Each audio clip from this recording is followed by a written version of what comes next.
Um, so I have in this project, I'm doing a bathroom in this case, but the customer actually brought me two doors that are really old doors, and this is a barn, so we want to make sure that we make stuff that will be rustic and stuff like that. Um, so because we dismounted a bathroom that we were building, we have a lot of leftover wood, and we don't want to throw it away because we want to make some furniture with it. So the idea is that we're gonna take these two doors. We're gonna use some of the old wood that we have to keep that rustic look. So what we're gonna do is that we're going to, after putting this thing together, we find out that we have a nice opening. It will be like a 26-inch opening after leaving 1/8 and 1/8 over here, and it'll be about 32 1/4 from the top to the bottom, obviously leaving about 1/8 of an inch. So what we're gonna do is we're gonna make a frame, and to that frame we're gonna, attach this with some hinges, and after that we're going to build a box that's gonna be in the bottom, and in the back of it. Now you can use this type of technique also for the depth that you want. If you have a kitchen cabinet that you want to make, or some sort of like a collection cabinet, or just a decoration.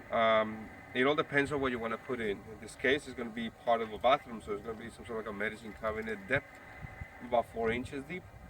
But anyway, we're going to start by cleaning all these things, taking all the nails out, and I'll show you little by little how we're going to put together our cabinet. Okay, so we made some measurements based on the door. So we're creating a frame for the door, and we adding a little extra width and height to accommodate the new dimension.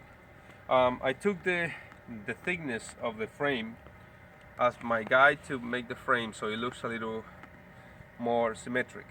The depth of the cabinet, I mean, you want to make sure that the cabinet has some depth. It doesn't need to be that deep, but in this case we're giving it about 4 inches of depth.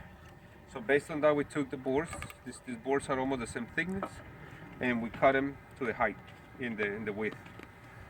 So the next thing is that we're gonna create a little bit of grooves in the back of these boards to be able to put the beaded board that we have. We have this kind of old beaded board.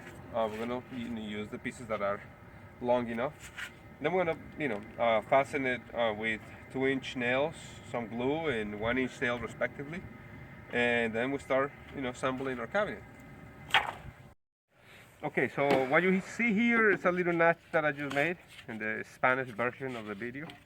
In synthesis, what you see here is that we have the 4 boards, and we want to make sure that we create this space in the back so we can attach our wood, in this case this beaded board, in the back. So what I did is I preset the table saw at 3/8 and 3/8 of height, 3/8 of depth to the outside, meaning flush with this 3/8, right? So whenever we finish putting our beaded board, it's going to be nice and flush, and we can nail it and we can glue it. So we're going to do that to all the 4 boards before we put them together, so they make sense and we can use them properly, and it will be a nice and flush finish in both sides. So let's continue. Well, now you see that the main box is made. This is the frame that we made for the doors.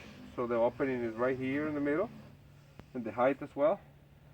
So what we're going to do is we're going to put the shelves inside here, the 3 shelves in this case, and then we're going to start wrapping it up with the frame, so it's a little easier for us. So let's continue. Now we have the doors already in the frame. What I did is that we took out the frame that we made before, because this door was about like 1 inch thick, and the wood that we had was like 3/4. So what we did is that we changed it to like a 1-inch piece. We have a lot of wood, so it's not a problem in that case.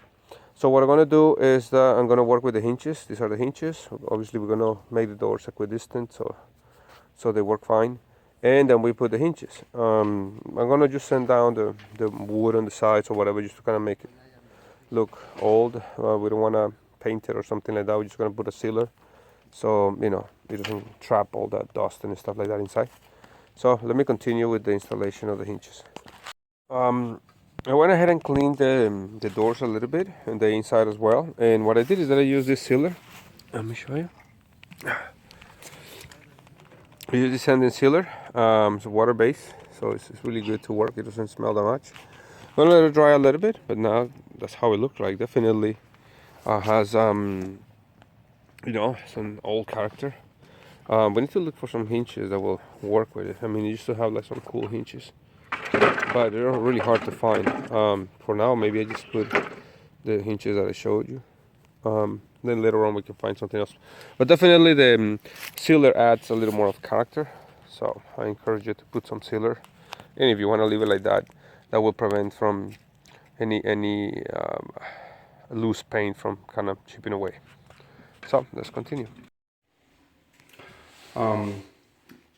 Once the cabinet is already made, you want to go ahead and you know, look for the studs where you're gonna install it in this wall. In this case, I have this wall, but you need to, you know, make sure that you have a nice sound support underneath or behind it, so you don't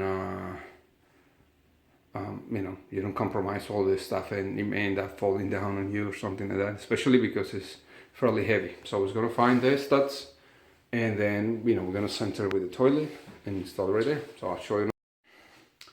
Once you finish with the installation, obviously make sure that you have all the beams, you know, located. If not, you need to use some really good anchors or whatever. So what else can I say? I'm deciding what colors of the handles I'm gonna put. This one were found at a place called Anthropology here in the United States. But anyway, you know, they close nicely. You want to make sure, in this case I put a little magnet in both doors, so you can, you know, you can close it and keep it nice and secure there. Obviously these doors are, you know, really twisted and stuff like that, but it's okay. I mean, the idea with all this is to leave it in a nice rustic way. So what else? Instead of using the other hinges that were exposed, I decided to put these ones that go inside. They are a little more discreet, and they will allow me to see this little motif over here of the old hinges that we couldn't find. Maybe, you know, with a little bit of research, you can find, you know, other ones that are fine, but these ones are not as intrusive, and you can actually see the detail from back in the days. So I hope this video will help you to understand how to make your own cabinets now, you know, rustic looking cabinets. The contrast is going to be completely different. I mean, I'm building this bathroom. So let me show you the shower that I'm building here. I have a video showing how to install this type of setup. But you know, in this case, I want to leave you with this. If you're not a subscriber, please subscribe. If you are, I hope this video will, you know, help you with your own projects. So thank you so much, and I'll see you in the next one. Bye bye.